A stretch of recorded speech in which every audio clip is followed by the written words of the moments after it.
The Equitable Life Assurance Society presents This Is Your FBI.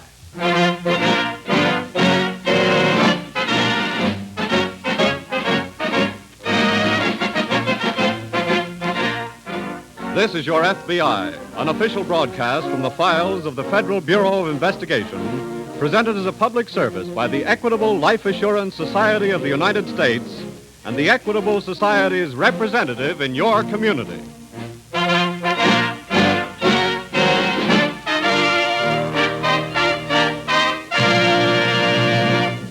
Later in tonight's program, our sponsor, the Equitable Life Assurance Society of the United States, will have a special announcement for homeowners, future homeowners as well as present.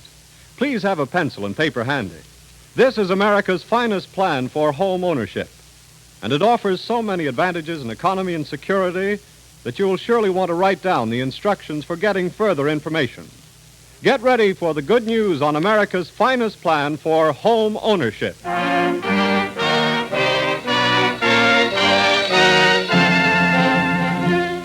Tonight's FBI file, Flowers for the Corpse.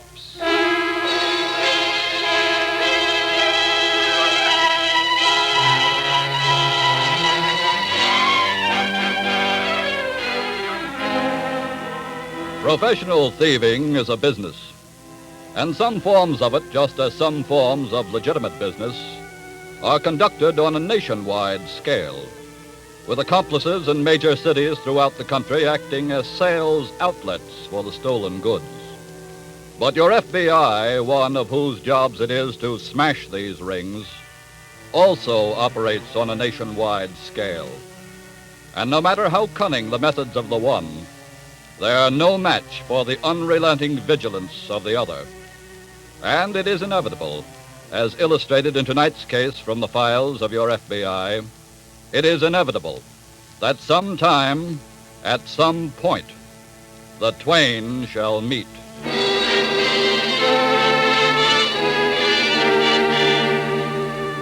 The greenhouse floral business operated by Merrill Sheridan and his widowed aunt in the suburbs of a large Midwestern city had, until a few months ago, produced only a modest income. Then it began to prosper smartly. But at the moment, this sudden financial success means nothing to Merrill Sheridan. He stands forlornly in his greenhouse, contemplating a flower. Merle? Oh, Merle? Yes, Aunt Kathy. Well, I thought you were coming into the house for lunch. I was. Is something wrong? Yes, it's this iris. Oh, what about it? I'm convinced it deliberately committed suicide. But I thought it was doing so well. It was. Well, perhaps you can revive it. I wouldn't give the stupid thing another chance. Oh, look, isn't that Mr. Durham outside? Yeah. Oh, yes. I'm sorry to say. Why, Merle, he's our most profitable customer. I appreciate him, darling, but I don't trust him. Well, good morning. Good morning. Good morning, Mr. Durham. I would have gotten here sooner, but traffic in the city was extraordinarily heavy. Mr. Durham. Yes? You obviously received my telegram. Oh, yes. You said you had a rare variety of tulip bulb that I might be interested in, correct? Yes. I'll watch the office, Merle. Very well, Aunt Kathy. May I see the rare specimen?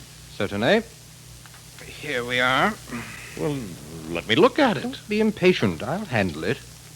Here, cup your hand. Very well. That's it. Now I shall pull its false bottom out by the roots, thusly, and... Good Lord, Sheridan. Does it please you? Why, it's one of the most beautiful emeralds I've seen. It's the late property of some plushy dowager, I'd say. Why, it's at least 20 carats. Aunt Kathy and I will settle for $25,000.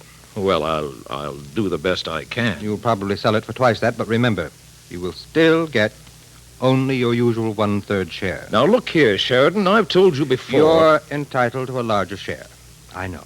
This is a precarious enterprise for all of us. But I've spent nearly 20 years building my business. And if I'm caught in just one of these transactions, what happens to the house of Durham and where am I? Aunt Kathy and I will see to it that you have fresh flowers in your cell every day. Now, see here. That's enough. Just dash on back to the house of Durham, old dear, and do the best you can for one-third.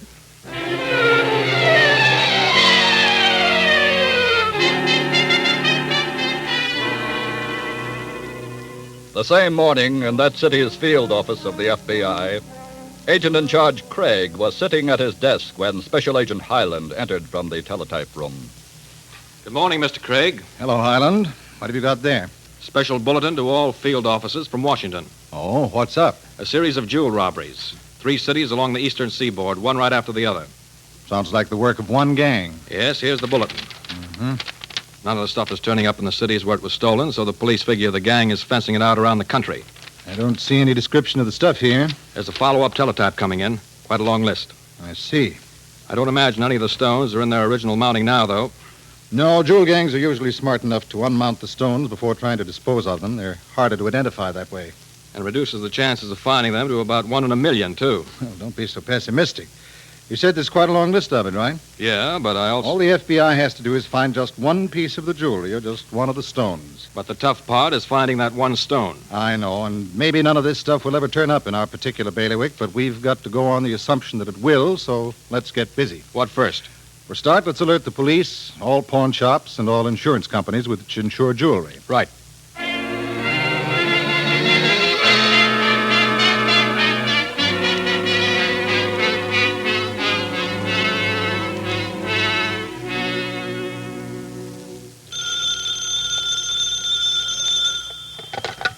Hello? Hello, Sheridan? Oh. Hello, Durham. I've just deposited my personal check for $20,000 to your bank account.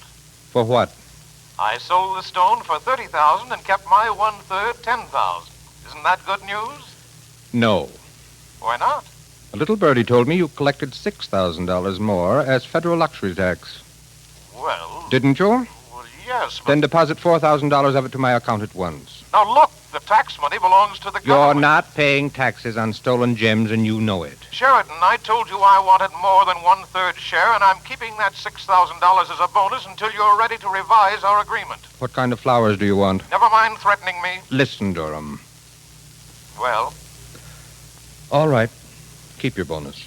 that's just what... What? I've just decided that from now on we're going to do business on a different basis. What do you mean? I'll fix the amount that Aunt Kathy and I are to have, and you pay it to us in cash on the spot. Then whatever you sell the article for later is your business. How's that?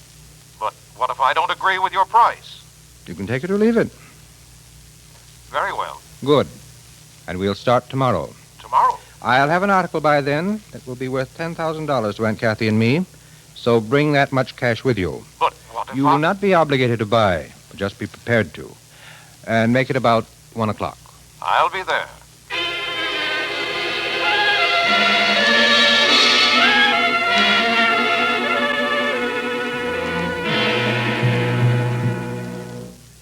You sent for me, Mr. Craig? Yes, Highland. You were kind of pessimistic yesterday, weren't you, about our chances of ever finding any of those stolen jewels? Well, yes. I've just had an interesting telephone call. You don't mean one of them has turned up already? One of the stolen jewels described on that list was a 20-carat emerald, wasn't it? Yes. An insurance company that we alerted yesterday just phoned to report that they'd been asked to insure a 20-carat emerald. What? It was brought to them by Mrs. V.A. Madison. Her husband is the head of the Power and Light Company. Oh, I know, but you don't think that either he or his wife are buying a stolen emerald? No, they wouldn't have to know it had been stolen. He purchased the emerald yesterday. Where? Why don't you go ask him? I'm on my way now.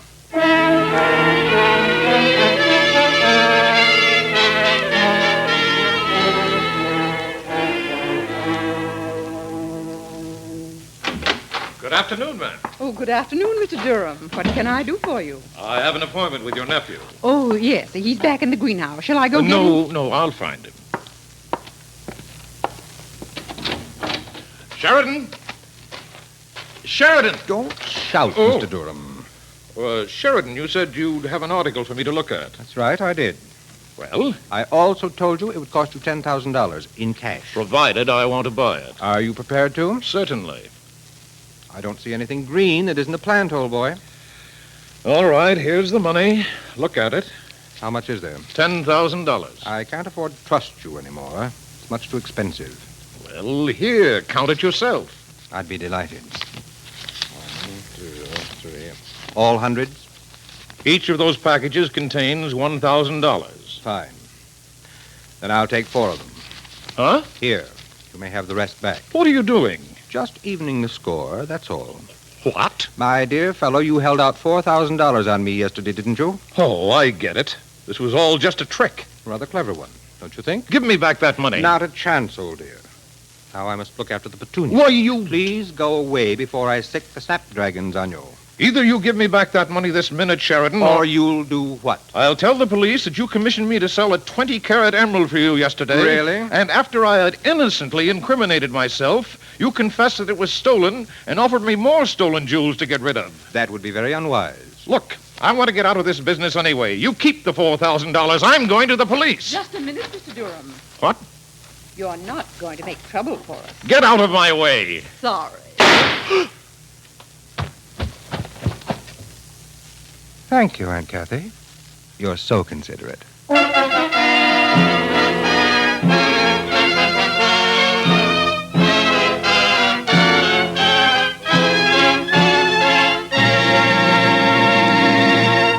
And now, before the FBI file on flowers for the corpse resumes, as it will in just a moment, here's that important message for homeowners and home buyers. This week at the Equitable Life Assurance Society, I heard the inspiring story of a young hero who gave his life trying to save someone else's home, trying to save people trapped in a burning building. Not long before his death, this gallant young man had started to purchase a home for his own family under the Equitable Society's Assured Home Ownership Plan. Thanks to his foresight, his widow didn't inherit a mortgage. She inherited a home she now owns free and clear. You see, the Equitable Society's Assured Home Ownership Plan offers home buyers these 5 important advantages. 1, the mortgage is canceled, paid off in full if owner dies. And besides, every dollar previously paid on principal is returned in full to the widow along with a canceled mortgage. 2, a special cash fund is built up, ready to be used if financial emergencies threaten the home. 3, this cash fund increases as the mortgage shrinks. It can be used to shorten the term of the mortgage, pay off a 20-year mortgage, for example, in as little as 14 years, saving 6 years' interest.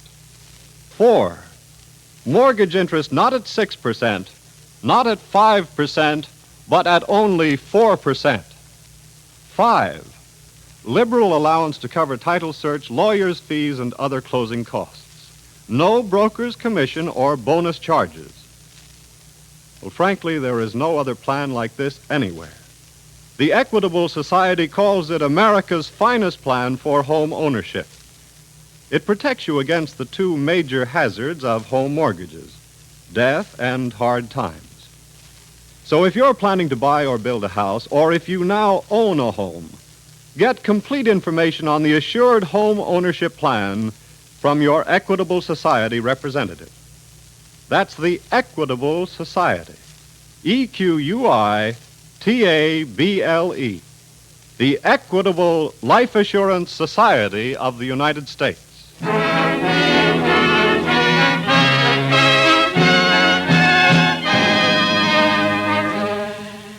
And now, back to the FBI file, Flowers for the Corpse.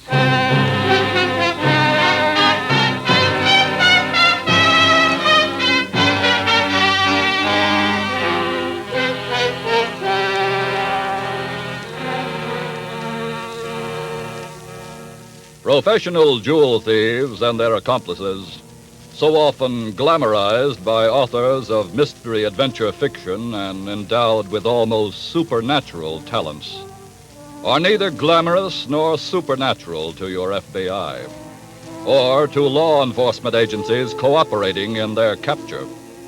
To them, they're just another lot of criminals, just another patch of scum fouling the waters of decent society, and just as vulnerable as any other kind of criminal.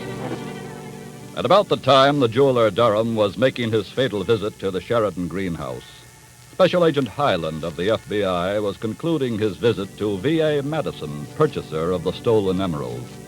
A little later, accompanied by Agent in Charge Craig, he visited Durham's office. I'm sorry, but Mr. Durham isn't in. Are you his secretary? Yes. Well, then perhaps you can help us. We're special agents of the FBI. The FBI? That's right.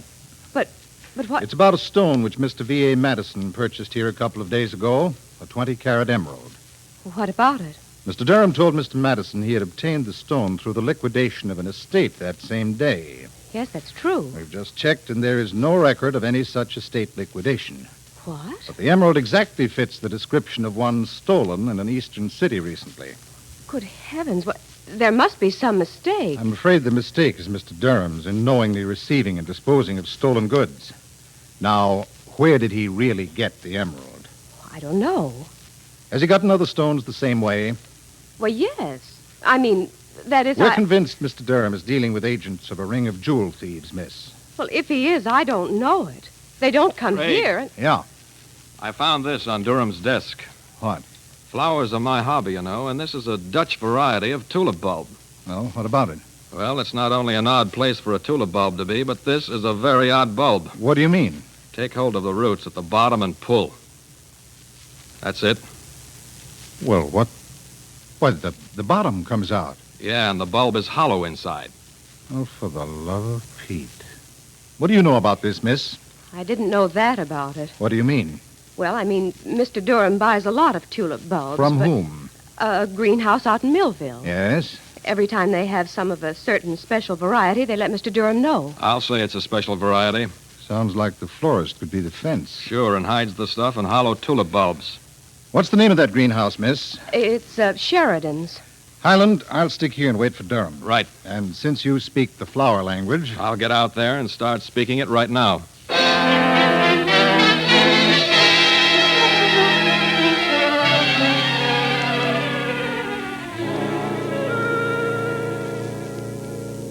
Aunt Kathy? Yes? I think we should be getting out of here. Merle, running away is just the thing not to do. Darling, after all, you have committed a murder, and I believe there's a law against that sort of thing. But closing up the greenhouse and running away would immediately pin suspicion on us. Then what is your idea, my sweet? To dispose of Durham's body and his car. How, when, and where? We'll drive up to the cabin tonight, lock the body in the car, and roll it into the lake. Aunt Kathy, you're a genius. I would never have... Wait. Well, what's the matter? Someone just drove up. What of it? Probably a customer. He's no regular customer. I've never seen him before. Well, we can't turn him down because of that. But suppose I have to take him back in the greenhouse. He won't know there's a body hidden under the benches unless you tell him. Oh. How do you do? Hello. What can we do for you? I'd like to get a few tulip bulbs, please. Some what? Tulip bulbs, Merle. Oh, yes. Well, if you'll tell me what kind you want, I'll go back in the greenhouse. Well, that's all right. I'll come with you, if I may. Well, Take the gentleman back, Merle. I'll watch the office. come this way, please. Surely. After you. Thank you. Any particular variety you're interested in? Pride of Harlem is my favorite Dutch bulb. Oh? Oh, yes. The reason I came here, a friend of mine who trades with you recommended your place to me. Who's that? Pardon? Your friend, I mean. The jeweler, J.P. Durham. Just a minute. Yes? Who are you and what do you want here? Well, I don't understand. You're lying to me. You're no friend of Durham's, and you didn't come here to buy tulip bulbs. You're making my work awfully easy for me, Mr. Sheridan. What? So I may as well admit now that I'm not a friend of Durham's. I'm a special agent of the FBI. FBI? And I'm not concerned with the bulbs themselves, but the jewels that you conceal inside some of them. Look here. Furthermore, I'd like an explanation for what looks like blood on the floor over there. Also the car outside with the monogram JPD on the door. You'd better put Oh, your hands what? up, Mr. FBI. Thanks again, Aunt Kathy. Merle, I think we'll have 2 passengers in that car up at the lake tonight.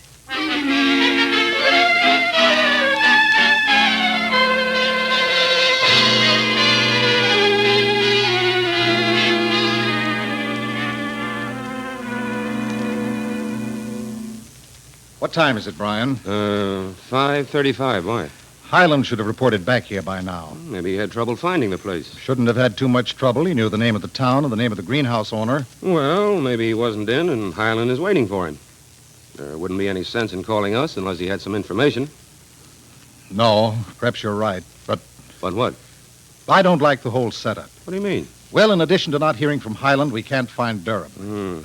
I'm not exactly crazy about that part of it myself. He's mixed up in this, and if he's running out, I don't want to give him too much of a lead. If he's running out, and the man who owns the greenhouse isn't in, maybe they're both taking the trip together.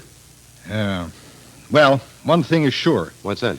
We're not doing anybody any good sitting around here. Let's get out to that greenhouse.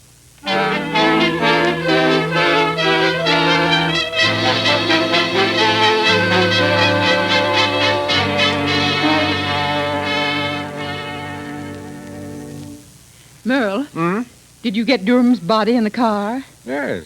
I didn't realize my own strength. Is there anything else we have to do? Not that I can think of. Well, then I think we'd better be going. It's a long drive to the cabin, and the FBI is no one-man organization, you know. What do you mean? Oh, they'll be sending some other men along to look for this one when he doesn't show up. You're right. I'll be ready to go in a minute. What are you doing there, Mr. FBI? Nothing. Just rearranging some of the flowers. What are you doing that for? Well, I'm rather fond of flowers myself, and the colors you had in this centerpiece bothered me. We're not interested in what bothers you. I always heard that they allowed the condemned man to do what he liked during the last hours. Stop fixing those flowers. Merle. What? Did you check the gas and oil in Durham's car? It won't be a very good idea to be stopping anywhere with our passengers. Everything is taken care of. Let's go.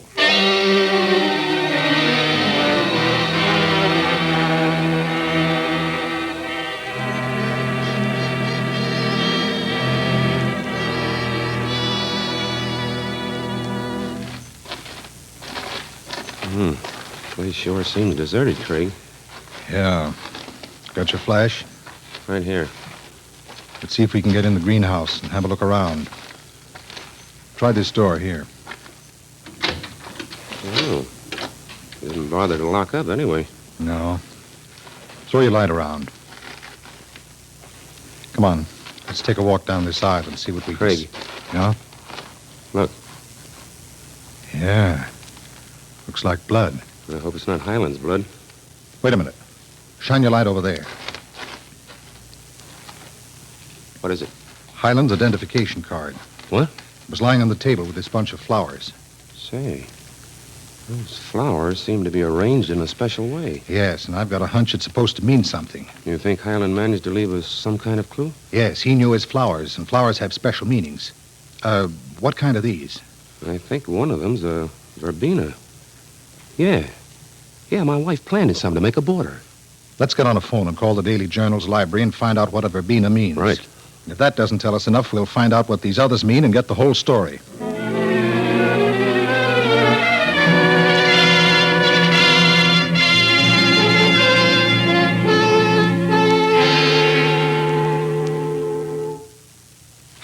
This is getting to be a bore. Now, Merle, just relax.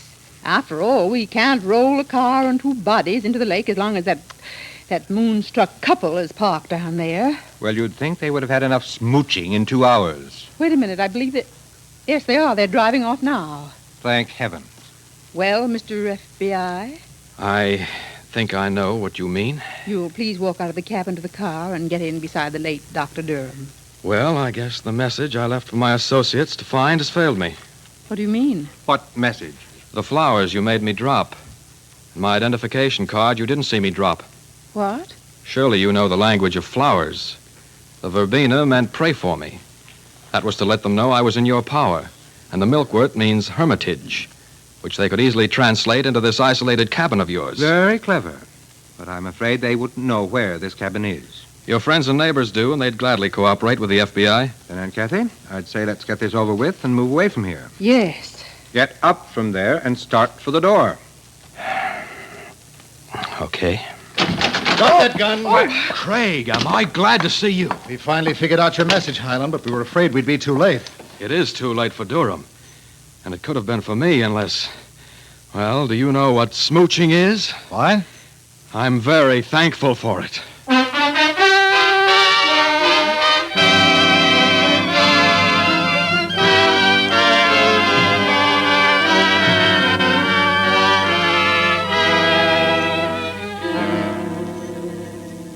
tried on the more serious charge of murder, Merle Sheridan's aunt was convicted and sentenced to life imprisonment. Her nephew received a long term in a federal penitentiary for receiving and disposing of stolen goods. And the arrest of these two led eventually to the apprehension of the gang of jewel thieves, all of whom are now serving prison terms. Yes, professional thievery is a business, operating sometimes on a nationwide scale. But likewise, the law operates on a nationwide scale. And no matter how cunning the methods of the one, they are no match for the unrelenting vigilance of the other. And it is inevitable, always, that sometime, at some point, the twain shall meet.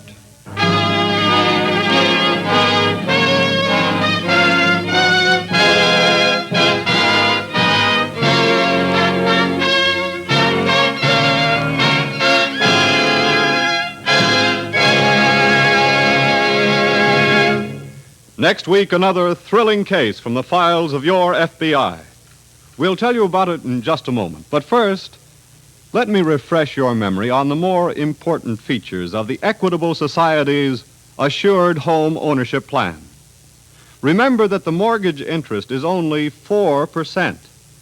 Remember that if the owner dies, the widow owns the home without any mortgage at all. Yes, the Assured Home Ownership Plan is practically foreclosure-proof. To get the full story, talk to an Equitable Society representative in your community. Ask him for literature that gives all details. You'll find him in your local phone book under the name Equitable, EQUITABLE, the Equitable Life Assurance Society of the United States.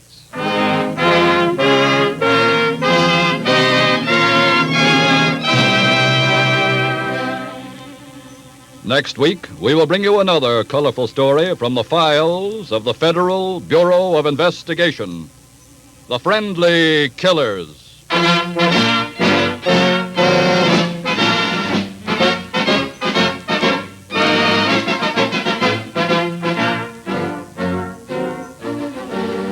The incidents used in tonight's Equitable Life Assurance Society's broadcast are adapted from the files of the Federal Bureau of Investigation.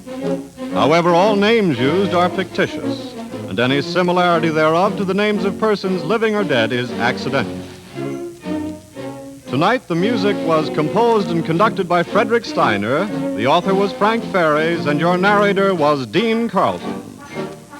This is Your FBI is a Jerry Devine production. And now this is Carl Frank, speaking for the Equitable Life Assurance Society of the United States and the Equitable Society's representative in your community, and inviting you to tune in again next week at this same time when the Equitable Life Assurance Society of the United States will bring you another colorful story from the files of the Federal Bureau of Investigation, The Friendly Killers, on This is Your FBI.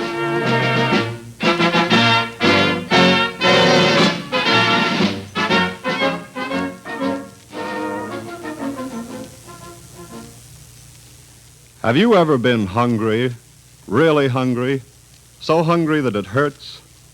It's an unpleasant sensation even for a few hours. Well, imagine how it is to feel that way month after month, to live for years on a starvation diet. And then remember that right now, 500 million people in the world are desperately hungry. Millions of them will die unless we send them whatever food we can spare. Support your local food collection campaign or send a contribution direct to Emergency Food Collection, New York City. That's Emergency Food Collection, New York City. Give so the starving may live. This is ABC, the American Broadcasting Company.